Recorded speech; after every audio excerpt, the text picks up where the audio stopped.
तो दोस्तों शुभ प्रभात। मैं आप सभी का दोस्त और होस्ट राहुल नेगी। एक नए दिन की शुरुआत है और मैं अपने मॉर्निंग वॉक पे पहुंच गया हूं मांडू नाला।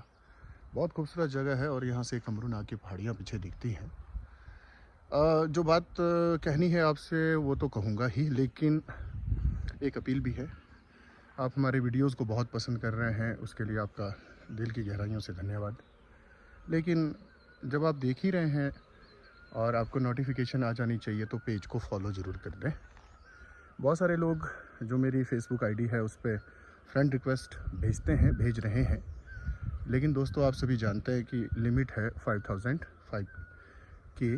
तो उसके बाद तो फ्रेंड रिक्वेस्ट एक्सेप्ट करना मुश्किल है, लेकिन फिर भी आप हमारे साथ जुड़े रह सकते हैं क्योंकि आपको ऑप्शन है वहाँ पर। तो आप पेज को फॉलो कीजिए, हो जाएगा। और जो हमारा ब्लॉग है राहुल नेगी ब्लॉग्स, ज़्यादा करके वीडियोज़ ने हम उसी पे अपलोड करते हैं, तो आप उसको फॉलो कर लें, लाइक कर लें, तो उससे आपको हमारी वीडियोस मिल जाएगी। तो दोस्तों आज जिस बात को लेकर मैं आया हूँ तो उसको शुरुआत कुछ इस तरह से देते हैं कि कुछ दिन पहले एजुकेशन विभाग के अंदर ड्रेस कोड को लेकर बहुत सारी बातें हुई। बहुत सारे लोगों ने अपने व्यूज़ रखे, कुछ हल्के फुल्के अंदाज में भी थे और कुछ बहुत ही हल्के थे। तो आई थिंक कि ये कोई बहुत बड़ा इशू नहीं था। ड्रेस कोड कुछ अलग चीज़ है, ड्रेस कुछ अलग चीज़ है। तो डिसेंट ड्रेस, हमने इस पर काफ़ी लंबी बात की, लेकिन असली मुद्दा जो लोगों को टच करना चाहिए था, जनता जनार्दन को, या जो एजुकेशन के अंदर बहुत ज़्यादा इंटरेस्ट रखते हैं। एक भाई तो फ़ोन के साथ घुस गए किसी स्कूल के अंदर, प्रिंसिपल का पीछा किया जैसे कि उनका चीरहरण करना हो। तो चलो दोस्तों, गलतियां तो दोनों तरफ से होंगी, पर इस तरह से किसी के निजता का हनन करना ना गलत है। गलतियां होती हैं, कमियां बहुत सारी है। मैंने अपने पिछले ब्लॉग में कहा है, अध्यापक भी परिपूर्ण नहीं होगा। बहुत सारे कारण हो सकते हैं कि उसने अध्यापक बनना ही नहीं था, ज़बरदस्ती बना दिया। तो ये जो जीन्स होते हैं ना अध्यापक के, वो कुछ अलग होते हैं। कोई बात नहीं, वो तो हर विभाग में ऐसा है, उसको हम एक्सेप्शन रखते हैं, उसके ऊपर भी बात नहीं करते। हम बात करेंगे आज जो विद्यालय के अंदर पढ़ाए जाने वाले विषय हैं उसके ऊपर। ये बहुत ज्वलंत है। कभी सोचा आपने कि आपका बच्चा ना स्कूल जाकर पढ़ता क्या है और वो काम कहाँ आएगा? इस तरह से पेरेंट्स ने सोचा होगा, नहीं सोचा होगा, मुझे थोड़ी सी शंका है, क्योंकि इसके ऊपर ना किसी ने आज तक बात ही नहीं की। चलो बात की शुरुआत हम कर लेते हैं। एक छोटा सा एग्जाम्पल देंगे आपको। विद्यालय के अंदर 11वीं और 12वीं की बात कर रहा हूँ। जब बच्चा 10th के बाद 11वीं कक्षा में आता है तो उसके पास ऑप्शंस हैं अलग अलग स्ट्रीम चुनने का, साइंस, आर्ट्स, कॉमर्स। और उसमें भी साइंस में आपके पास दो तरह के ऑप्शन मिलते हैं, मेडिकल, नॉन मेडिकल। सबकी फील्ड अलग है, पढ़ाई थोड़ी अलग है, लेकिन उसके साथ फिर कुछ एक सब्जेक्ट्स होते हैं जो ऑप्शनल होते हैं, जहां आपको ऑप्शन मिलती है कि आप ये रखें या वो रखें। आज मैं थोड़ी सी बात करूंगा ऑप्शनल सब्जेक्ट पर, बाकी बातें भी करेंगे, बाकी सब्जेक्ट्स के बारे में भी करेंगे। तो पिछले कुछ सालों से हमारे विद्यालय के अंदर वोकेशनल सब्जेक्ट्स जो है ना वो इंट्रोड्यूस हुए हैं, जो बहुत ही अच्छे हैं। अच्छे क्यों हैं? बहुत सारे बच्चे ऐसे हैं जिनको बहुत लंबी पढ़ाई नहीं करनी है, +2 के बाद उनको अपने जीवन यापन पे जाना है, उनके घर की परिस्थितियाँ वैसी हैं।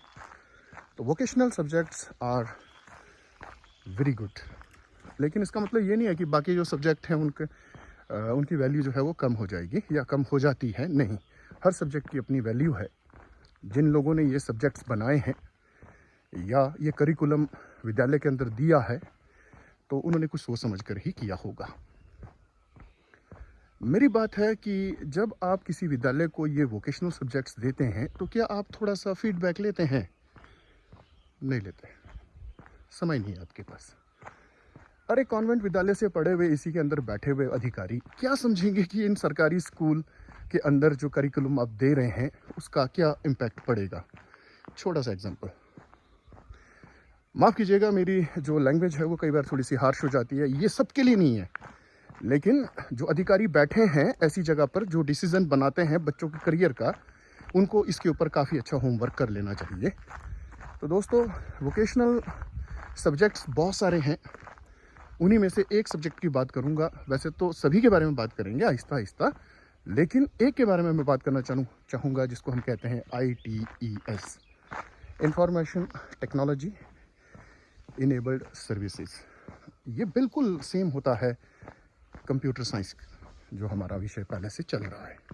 अब देखिए, कंप्यूटर साइंस जिस विद्यालय में पहले से चल रहा है ना, वहाँ पे 2 तरह के अध्यापक तो पहले से अपॉइंटेड हैं।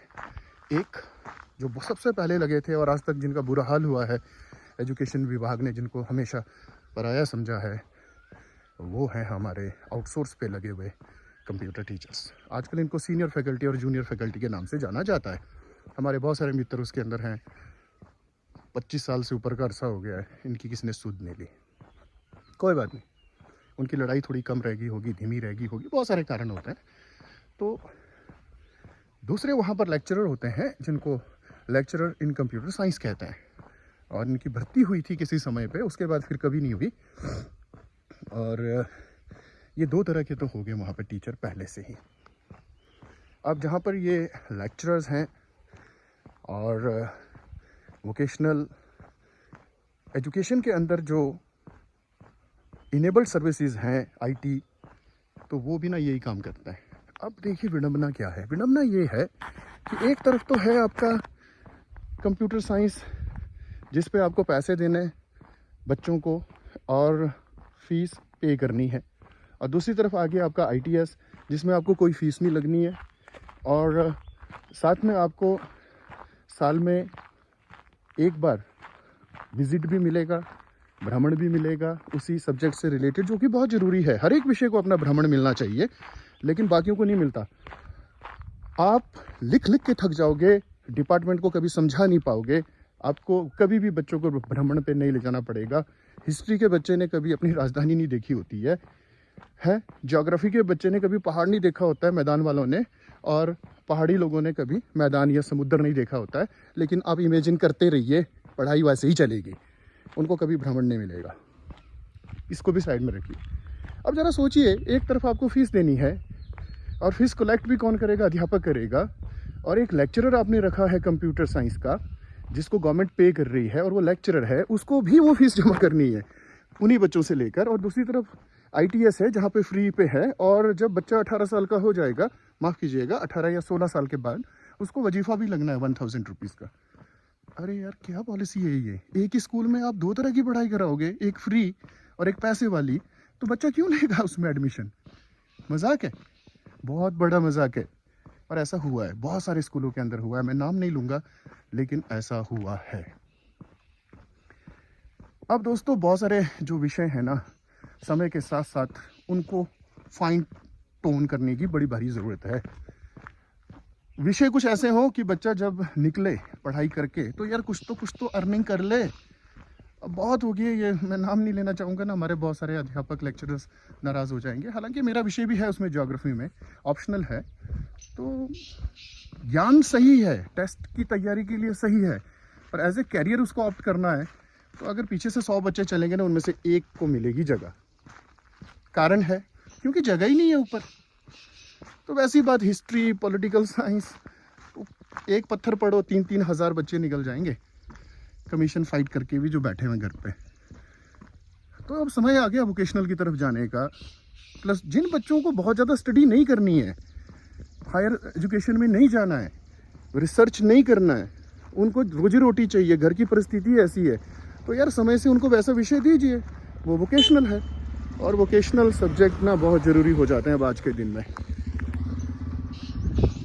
तो दोस्तों, ये छोटी सी बात थी हमारी जो आज हमने रखनी थी आप सभी के सामने, कि जब कभी भी करिकुलम बनाया जाता है तो कम से कम जो रिटायरी प्रिंसिपल्स हैं ना, जिन्होंने एजुकेशन के अंदर बहुत सारा समय दिया है, अध्यापक हैं, लेक्चरर्स हैं, और भी जो दूसरे विषय हैं हमारे एलिमेंट्री एजुकेशन के अंदर, तो वहाँ पर उनकी सजेशन ना मांग लेनी चाहिए। एसी के अंदर बैठकर ऐसे डिसीजन नहीं होते हैं। राहुल नेगी का प्यार भरा नमस्कार।